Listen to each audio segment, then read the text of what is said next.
বিশ্বাস আমার চ্যানেল অ্যাস্ট্রোনোভাতে আপনাদের সকলকে স্বাগত জানাই। শুরু করব আজকের জ্যোতিষ আলোচনা।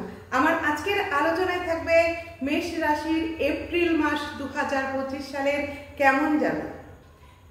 শুরু করব আলোচনা। কেমন যাবে জানতে গেলে গ্রহগত অবস্থান তো অবশ্যই জানাতে হবে, আর গ্রহগত অবস্থানের সঙ্গে সঙ্গে আপনারা জানতে পারবেন এই ভিডিওর মাধ্যমে কেমন যাবে আপনাদের এই মাস, কেমন যাবে স্বাস্থ্য, কেমন হবে আপনার কেরিয়ার, কেমন থাকবে অর্থ ভাগ্য, সবটাই এর মধ্যে দিয়ে জানতে পারবেন। আজকে শুরু করি তবে মূল আলোচনা। প্রথমেই জানবো গ্রহগত অবস্থান কি আছে। লগ্নে থাকছে চন্দ্র, দ্বিতীয় থাকবে বৃহস্পতি, তৃতীয় মঙ্গল। এই মঙ্গল 3 এপ্রিল সে চতুর্থে প্রবেশ করে যাবে। আর ষষ্ঠে থাকবে কেতু, সে সারা মাস জুড়ে ষষ্ঠে অবস্থান করবে। আর দ্বাদশে থাকছে শুক্র, বুধ, রবি, শনি, রাহু। এই 5টি গ্রহ একসঙ্গে অবস্থান করছে। এই দ্বাদশে একসঙ্গে এতগুলো গ্রহ যোগ আপনার কিছু ভালো যোগও তৈরি করছে, কিছু অশুভ যোগও তৈরি করছে। এই ভালো এবং মন্দ উভয় ফলে কিন্তু মেষ রাশির জাতক জাতিকারা এপ্রিল মাসে পাবে, থাকবে তারই আলোচনা। এই মাসে দুটো গ্রহ তার রাশি পরিবর্তন করবে। তার মধ্যে হচ্ছে মঙ্গল, সে তৃতীয় থেকে চতুর্থে যাবে, এবং রবি সে দ্বাদশ থেকে আসবে আপনার রাশিতে। তৃতীয় মঙ্গল এপ্রিলের 3 তারিখের পর সে প্রবেশ করে যাচ্ছে আপনার চতুর্থ ভাবে। সে চতুর্থ ভাবে নিচস্থ থাকবে। চন্দ্রের ঘরে মঙ্গলের এই নিচস্থ অবস্থা আপনার গৃহের কিছু অশান্তি, কিছু প্রবলেম সেটা তৈরি করে দিতে পারে। আপনার মানসিক চাপ বাড়তে পারে, টেনশন বাড়তে পারে, আর পারিবারিক সুখ শান্তি একটু বিঘ্নিত হতে পারে, পারিবারিক বন্ডিং একটু সমস্যা হতে পারে। আর এগুলো হলেও কিন্তু আপনার গৃহ ক্রয়, গৃহ নির্মাণ এগুলোর একটা যোগ তৈরি হচ্ছে। রবি যতক্ষণ রাহুর সঙ্গে যুক্ত থাকছে ততক্ষণ কিন্তু আপনার আত্মবিশ্বাসের অভাব দেখা যাবে, সিদ্ধান্ত গ্রহণের সমস্যা দেখা যাবে, মানসিক চাপ ইত্যাদি কিন্তু বাড়তে থাকবে।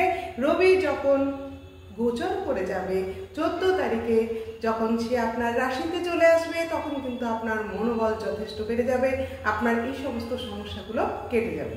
14 এপ্রিল রবি প্রবেশ করবে আপনার রাশিতে এবং সে থাকবে উচ্চস্থ। আর 7 এপ্রিল মার্গী হবে বুধ, আর শুক্র মার্গী হবে 13 এপ্রিল। এতে কিন্তু আপনার অনেকটা শুভ ফল দেখা যাচ্ছে।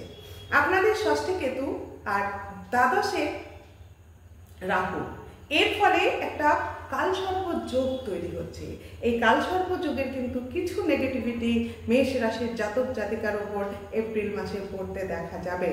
স্বাস্থ্যক্ষেত্রে এপ্রিলে মেষ রাশির কিছুটা সমস্যা থাকবে, অনেক বেশি বড়সড় সমস্যা যে থাকবে তা নয়। সর্দি কাশির সমস্যা, ফুসফুসের সমস্যা, স্কিনের প্রবলেম ইত্যাদি কিন্তু আপনি ভুগতে পারেন। এই সময় যোগব্যায়াম, প্রাণায়াম ইত্যাদির উপর আপনাদের একটু ধ্যান দিতে হবে, নজর দিতে হবে। নিজের স্বাস্থ্যের প্রতি একটু নজর দিন, তবে অবশ্যই আপনি অনেক ভালো থাকবেন। কিন্তু মায়ের শরীর স্বাস্থ্যের দিকে আপনাকে নজর দিতে হবে। মায়ের শরীর স্বাস্থ্য কিন্তু একটু খারাপ হতে পারে। বৃহস্পতি তার শত্রু ঘরে মার্গী হচ্ছেন। এই অবস্থাতে আপনার অর্থ আগম তো অবশ্যই হবে, কিন্তু খরচের মাত্রাও প্রচুর পরিমাণে বেড়ে যাবে। এছাড়া দ্বাদশে আপনাদের এতগুলো গ্রহের যে এনার্জি, সেই এনার্জির ফলে কিন্তু আপনাদের খরচের যে বৃদ্ধি প্রাপ্তি হবে তার একটা ইঙ্গিত স্পষ্টভাবে লক্ষ্য করা যাচ্ছে। এতে আপনাদের কিছু ছোটখাটো ঋণও হয়ে যেতে পারে, ঋণের পরিমাণও বৃদ্ধি হতে পারে। কিন্তু এটা মাঝামাঝি সময়ের পর থেকে 14 এপ্রিলের পর থেকে কিন্তু অনেকটা পরিস্থিতি স্বাভাবিক হবে, এটা নিয়ে আপনার কোনো সমস্যা নেই। কর্মক্ষেত্রে এবার আসি।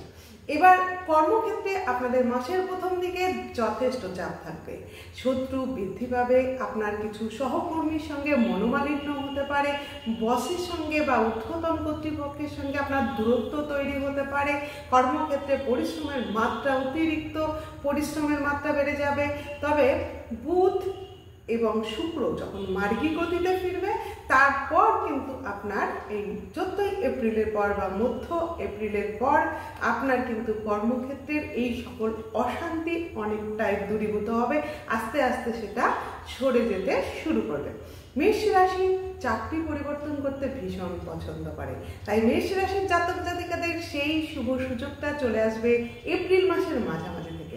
এপ্রিল মাসের মাঝামাঝিতে আপনি আপনার চাকরি পরিবর্তন করতে পারেন, চাকরির স্থান পরিবর্তন করতে পারেন, এমনকি আপনার ইনক্রিমেন্ট বা প্রমোশন ইত্যাদিও এই সময় হতে পারে। এবার আসি শিক্ষাক্ষেত্র। শিক্ষাক্ষেত্রে পঞ্চমপতি রবি সে কিন্তু দ্বাদশে, সে যতক্ষণ দ্বাদশে অবস্থান করছে ততক্ষণ পর্যন্ত মাধ্যমিক পর্যন্ত যে সকল ছাত্রছাত্রী আছে তাদের প্রচুর পরিমাণে মানসিক চঞ্চলতা, মনোসংযোগের অভাব ইত্যাদি লক্ষ্য করা যাবে এবং পড়াশোনায় তাকে অনেকটা কম মানটা তার পড়াশোনার মানটা অনেকটাই কমে যাবে, একটু খারাপ দিকে যাবে। 14ই এপ্রিলের পর থেকে যখন রবি গোচরে আপনার রাশিতে চলে আসছে তখন কিন্তু আত্মবিশ্বাস বেড়ে যাচ্ছে এবং এই বেটারমেন্টটা চলে আসছে পড়াশোনার ক্ষেত্রে।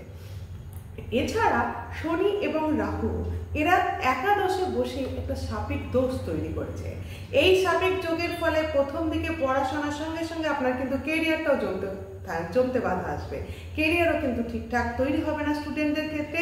এইটার জন্য আপনাকে অপেক্ষা করতে হবে 14 তারিখ পর্যন্ত। 14 তারিখের পর আবার কেরিয়ারে আপনি যোগ দিতে পারবেন, তাতে এতটা বাধা থাকছে না, একটু বাধাও কমে যাচ্ছে। কিন্তু যারা পড়াশোনায় উচ্চশিক্ষার জন্য আছে, যাদের পিএইচডি রিসার্চ ওরিয়েন্টেড যারা পড়াশোনা করছে তাদের কিন্তু ভালো যোগ আছে, আর যারা ল পড়াশোনা করবে তাদের ভালো আছে, যারা কারিগরি বিদ্যার সঙ্গে যুক্ত আছে তাদেরও কিন্তু পড়াশোনাটা যথেষ্ট ভালোই দেখা যাচ্ছে। প্রতিযোগিতামূলক পরীক্ষায় যারা দেবেন, যারা প্রতিযোগিতামূলক পরীক্ষার জন্য চেষ্টা করছেন তাদের চেষ্টার পরিমাণটা আরও বাড়াতে হবে, পরিশ্রম কিন্তু কঠোর করতে হবে, তবেই তারা সফল হতে পারবে।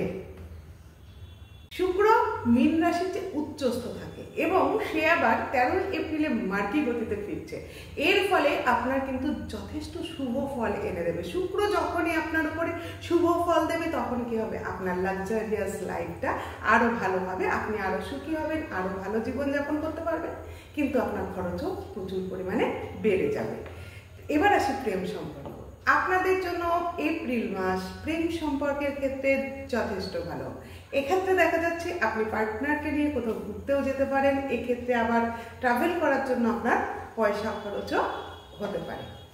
এবার আসি বৈবাহিক জীবন। বৈবাহিক জীবনটা মোটামুটি ভালো। যারা অ্যারেঞ্জ ম্যারেজ করবেন সেক্ষেত্রে দেখা যাচ্ছে খুবই ভালো, কিন্তু যাদের লাভ ম্যারেজ তাদের সামান্য একটু বাধা বিঘ্নর মধ্যে দিয়ে এগোবে।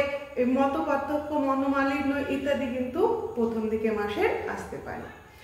কর্মক্ষেত্রে খুব ভালো, এবং কর্মক্ষেত্রে যারা টিচিং প্রফেশনে আছেন, যারা পরামর্শদাতা, এদের কিন্তু খুব ভালো এই মাসটা। মাল্টি ন্যাশনাল কোম্পানিতে যারা কাজ করছেন তাদেরও এই মাসটা খুব ভালো। ব্যবসা ক্ষেত্রে কিছু কিছু ব্যবসা খুব ভালো যাবে, ফার্নিচারের ব্যবসা, মাছের ব্যবসা, জলের ব্যবসা, বিভিন্ন ধরনের ড্রিঙ্কস ইত্যাদির যে ব্যবসাগুলো যারা করছেন, ব্যবসা বাণিজ্যের ক্ষেত্রটা কিন্তু যথেষ্ট ভালো যাচ্ছে।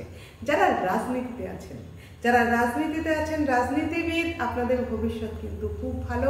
এপ্রিল মাসটা আপনাদের জন্য যথেষ্ট ভালো, খুবই ভালো এবং শুভ।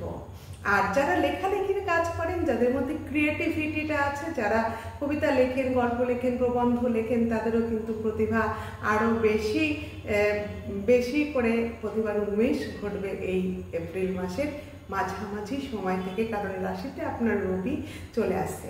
তবে প্রমোটারি ব্যবসা যারা করেন তাদের কিন্তু এই মাসটা একটু খারাপ যাবে, লস হওয়ার সম্ভাবনা আছে, আপনি সতর্ক হয়ে যান। যারা প্রমোটারি ব্যবসার সঙ্গে যুক্ত আছেন তারা কিন্তু একটু সতর্ক থাকুন। আর যারা পার্টনারশিপ ব্যবসা করছেন, পার্টনারশিপ ব্যবসাতেও খুব বেশি লাভের অবস্থা দেখা যাচ্ছে না এপ্রিল মাসে। এপ্রিল মাসটা পার্টনারশিপ ব্যবসাতেও কিন্তু সতর্ক থাকতে হবে। যাই হোক, কেমন লাগলো আমার এই আলোচনা? আমার আলোচনা যদি আপনাদের ভালো লাগে প্লিজ আমার চ্যানেলটি সাবস্ক্রাইব করুন আর পাশে থাকা বেল আইকনটি প্রেস করুন, যাতে নোটিফিকেশনটা সবার আগে আপনার কাছে পৌঁছে যায়।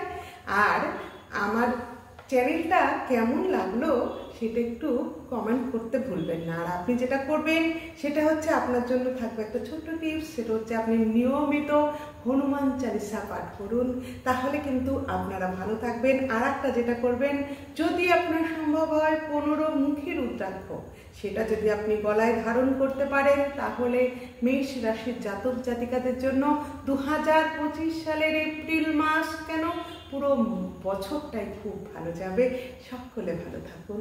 জয় মা তারা।